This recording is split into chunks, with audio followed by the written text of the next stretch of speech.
ओम श्री गणेशाय नमः। ओम श्री सरस्वत्यै नमः। ओम श्री गुरुभ्यो नमः।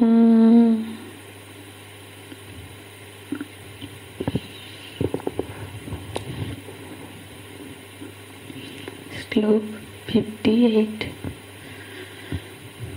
यदा संहरते चायं कूर्माङ्गानीव सर्वशः इन्द्रियाणीन्द्रियार्थेभ्यः तस्य प्रज्ञा प्रतिष्ठिता। तस्य प्रज्ञा प्रतिष्ठिता।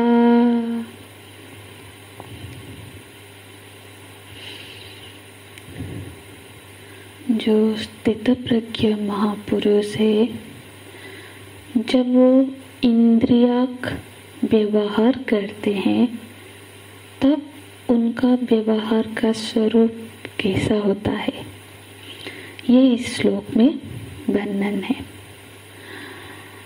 यदा संहरते चायं कूर्माङ्गानीव सर्वशः। बोलते यदा, यदा मतलब जब, जब ऐसा होगा, जब ये सारी शर्तें होगी तभी तस्य प्रज्ञा प्रतिष्ठिता, ये घटेगा, तभी उनकी प्रज्ञा प्रतिष्ठित होगी।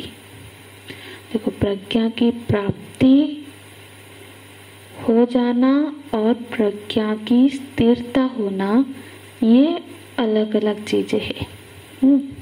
ये हमने चर्चा की थी पिछले कक्षाओं में कि माने कभी इन कमियों के साथ भी कभी ऐसा हो सकता है कि किसी को प्रज्ञा की प्राप्ति हो जाए। भगवान ये नहीं कह रहे कि प्रज्ञा प्राप्यते, कह रहे हैं प्रज्ञा प्रतिष्ठिता भवति, अर्थात प्रज्ञा की प्राप्ति हो सकता है कि किसी को हो जाए इन कमियों के रहते हुए भी। कभी कभी आचार्य बल से, शास्त्र बल से ये संभव है कि किसी के मन में ज्ञान हो जाए, लेकिन उस ज्ञान की स्थिरता वो बने, वो प्रतिष्ठित हो जाए, उसके लिए ये सारे गुणों का होना अनिवार्य है। तो ये जो 58वां श्लोक है, ये एक तरह से संयम का स्वरूप बताते हैं। इसमें पहले दृष्टांत देते हैं। दृष्टांत में बोलते हैं कूर्माङ्गानीव सर्वशः। कूर्म अंगानीव, कूर्म अंगानि इव इंद्रियाणि इन्द्रियेभ्यः संहरते। कूर्म, कूर्म माने कछुआ। जैसे कछुआ अपने अंगों को, सारे अंगों को वो क्या करता है, समेट लेता है। संहरते, हाँ, किनको समेटता है तो बोलते हैं इंद्रियाणि। हाँ, इंद्रियाणि संहरति, जो इंद्रियों को समेट लेते हैं। कहाँ से समेट लेते हैं? इंद्रियार्थेभ्यः, इंद्रियों के अर्थ मतलब उसके जो इंद्रियों के जो विषयों से, जो इंद्रियों को अपने विषयों से समेट लेता है। कितने विषयों से? बोलते सर्वशः, समस्त विषयों से, जो इंद्रियों को समेट लेने की सामर्थ्य रखता है। तस्य प्रज्ञा प्रतिष्ठिता, उसकी प्रज्ञा प्रतिष्ठित हो जाती है। तो क्या इसका अर्थ ये हुआ कि हमेशा ही समेटे रखता रहता होगा? क्या ऐसा हो सकता है कि हमेशा यदि समेटे कोई रहेगा तो फिर वो श्रवण कैसे करेगा, तो फिर वो अपना व्यवहार कैसे करेगा?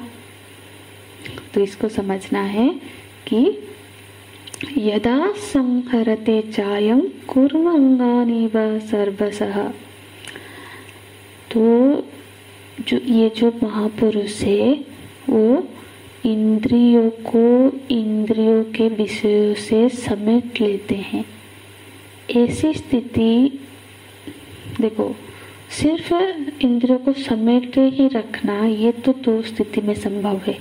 एक तो कोई मतलब जो सो गए हैं या फिर कोई समाधिस्थ हो गए हैं, तब भी इंद्रियों का व्यवहार नहीं होता है। तो समस्त इंद्रियों को समेट लेना माने कि कान से सुनना नहीं है, रसना से स्वाद नहीं लेना है, आँख से रूप नहीं देखना है, स्पर्श से किसी का स्पर्श नहीं का अनुभव करना है, ये सब है। तभी तो सर्वसह बनेगा ना संगरति। तो इसको ऐसे समझते हैं कि जैसे वो हमेशा उनके पास ये सामर्थ्य रहता है, उनके अधिकार में है, उनके सारे इंद्रिय बस में है कि जब चाहे तब समेट लिया। हमेशा समेटे रखना ऐसा नहीं, क्योंकि जो कूर्म है वो भी थोड़ी ना हमेशा उसके अंगों को समेट के कछुआ रखता है, नहीं रखता है। हाँ, उस पर उसमें ऐसी सामर्थ्य है कि वो उसको अपने बस में कर सकता है। कि जैसे ही कछुआ को थोड़ा सा भी ये आभास होता है, आशंका होती है कि कोई खतरा है, तो वो तुरंत ही अपने अंगों को समेट लेता है। हालांकि उसके अंग बहुत नरम होते हैं, कोमल होते हैं, पर उसका जो कवर है वो बड़ा मजबूत है। ठीक इसी तरह से जो ज्ञानी महापुरुष है, उनके पास संयम की ऐसी मजबूत ढाल है कि वो जैसे ही उनको लगता है कि मेरा कोई इंद्रिय विषय की ओर अनायास ही खींचा जा रहा है, वो उसको संयमित कर लेते हैं। जैसे भांप लेते हैं कि ये मुझे मतलब ये इंद्रिय कहीं बाहर फिसल रहा है, तो फिर वो उसको भांप ले। जैसे वाणी से ऐसा नहीं है कि जिसके इंद्रिय संयमित नहीं हो उसका व्यवहार कैसा होगा कि वाणी बोलना है तो कुछ भी बोल लिया, अरे बाद में सोचते हैं ऐसा क्यों बोला। हाँ, कुछ भी देख लिया, कुछ भी मन हुआ तो खा लिया, ये तो सारे साधारण स्थिति है। पर यहाँ भगवान बोल रहे ये जो महापुरुष है वो ना अन्यथा बोलते हैं, मतलब जो जरूरत नहीं है उनके इंद्रिय से वो व्यवहार नहीं हो सकता। उनके इंद्रिय उनके बिल्कुल बस में है। यहाँ भगवान कछुआ का उदाहरण दे रहे हैं, क्योंकि कछुआ हर समय सजाग रहता है। ऐसा नहीं कि वो हमेशा ही इंद्रियों को व्यवहार से रोक के रखता है, अंदर ही रखता है, व्यवहार करता है, पर हर समय सजगता रहती है, चौकन्ना रहता है। इसी तरह से महापुरुष इस आहार को ग्रहण नहीं करना चाहिए तो वो नहीं ग्रहण करेंगे। ये दृश्य नहीं देखना शोभनीय नहीं है तो नहीं देखेंगे। तो सारे इंद्रिय उनके संकेत मात्र से चलते हैं, जितना वो छूट देना चाहे उतना ही व्यवहार करेंगे। इसलिए तस्य प्रज्ञा प्रतिष्ठिता, तो इसलिए उनकी प्रज्ञा प्रतिष्ठित है। अरे जो इंद्रियों को ही संयम नहीं कर पाएगा वो प्रज्ञा को कैसे प्रतिष्ठित कर पाएगा? क्योंकि प्रज्ञा तो अत्यंत सूक्ष्म चीज है, तो इसके लिए तो बहुत सामर्थ्य की आवश्यकता है, बहुत संयमता की आवश्यकता है। अब किसी के मन में ऐसा भी विचार आ सकता है कि कभी कभी ऐसा देखने में आता है कि कोई बीमार है कि और कभी कभी हम बीमारी में हो, मर्यादा भी होती है। अब कई लोगों के बीच में बैठे हैं या शादी का दिन है या ससुराल है, ये सब बहुत सारे जगहें हैं जहाँ लोग संयम का आचरण करते हैं। या फिर कोई चीज प्राप्त ही नहीं हो तब भी संयम का आचरण रखते हैं। तो फिर ऐसी स्थिति में बीमार है और भोजन करने का मन नहीं लगता है, तो मुझे नहीं भोजन करना है, तो ऐसी स्थिति में थोड़ी ना हम कहेंगे कि वो बिल्कुल इंद्रिय संयमी हो गए। ये इंद्रिय में संयम नहीं आया है, ये एक परिस्थिति के बस में होकर वो ऐसा व्यवहार कर रहे हैं। पर जो स्थित प्रज्ञा की स्थिति है वो ऐसा नहीं है। तो उनकी स्थिति का वर्णन भगवान आगे के श्लोक में और इसका विस्तार करते हुए बोलते हैं भगवान, विषया विनिवर्तन्ते निराहारस्य देहिनः रसवर्जं रसोऽप्यस्य परं दृष्ट्वा निवर्तते। तो भगवान बोलते हैं विषया विनिवर्तन्ते निराहारस्य देहिनः, माने जो निराहार रहने का अभ्यास कर लेता है तो फिर विषया विनिवर्तन्ते, माने विषय फिर उनके पास नहीं आता है। बोलते हैं विषय तभी तक उनके पास आता है जब तक इंद्रियां उनका क्या करते हैं, आहरण करता रहता है। और जैसे ही निराहार का अभ्यास कर लिया तो फिर धीरे धीरे वो विषय उनसे दूर हो जाते हैं। तो ये तो साधक के लिए बहुत बड़ी आश्वासना की बात है। भगवान स्वयं बोल रहे हैं, यहाँ साधक की बात है कि, और यहाँ पे साधक की बात चर्चा हो रही है कि माने ये एक प्रकार का स्वाभाविक स्थिति है प्रकृति के हिसाब से कि यदि कोई साधक निराहार रहने का अभ्यास करता है तो उसका फल के स्वरूप में उसको क्या होगा कि वो विषय उसके पास आकर उसको फिर परेशान नहीं करेंगे। इसीलिए तो साधकों को निराहार का अभ्यास करते रहना चाहिए। निराहार का अर्थ केवल भोजन से नहीं होता लेना चाहिए, इसका अर्थ समस्त इंद्रियों के संयम की बात है। इंद्रियों को अपने विषय से दूर रखने का तो अभ्यास करना चाहिए। फिर वो विषय धीरे धीरे उन इंद्रियों को और आकर्षित नहीं करते हैं। पर कोई ऐसा भी मतलब जैसे कि हम लोग एकादशी का व्रत करते हैं तो असल में शास्त्र में व्रत का अर्थ ये होता है कि सारे इंद्रियों को उनके विषय से निवृत्त रखना का प्रयास करना, क्योंकि ये धीरे करते करते करते फिर हमको उन इंद्रियों पर संयम आ जाएगा। पर हम लोग उसको बस खाने तक सीमित रख लेते हैं। पर शास्त्र का जो व्रत का नियम होता है उसमें साफ साफ यही वर्णन है कि भोजन में संयमता, देखने में संयमता। बहुत सारे व्रत है जिसमें आप मूवी नहीं देख सकते, ऐसे कुछ भी नहीं देख सकते। बिल्कुल ऐसा नहीं है कि एकादशी का व्रत कर रहे हो और जाके सिनेमा देख रहे हो, तो वो नहीं अलाउड है। मतलब व्रत का विधि के विपरीत है वो। विधि का मतलब सारे इंद्रियों को संयम करना, मौन रहना, ऐसे वृथा वाक्यालाप करना, चुगली करना, ये बिल्कुल लिखा है कि ये नहीं करना है। हर इंद्रियों के संयम का अर्थ होता है। तो ये निराहार से हमको सारे इंद्रियों की संयमता को ले लेनी है। और साथ ही साथ जब भी हम कोई व्रत अनुष्ठान कर रहे हैं उस समय में भी हमको ये ध्यान रखना चाहिए कि हमें सारे इंद्रियों को उनके विषय से निवृत्त रखने का अभ्यास करना है। ऐसा नहीं है कि सिर्फ फलाहारी खा लिया और बाकी सारे इंद्रिय अपने अपने मन के हिसाब से वो सारे इंद्रिय बर्ताव कर रहे हैं, तो वो कोई व्रत का विधान नहीं हुआ।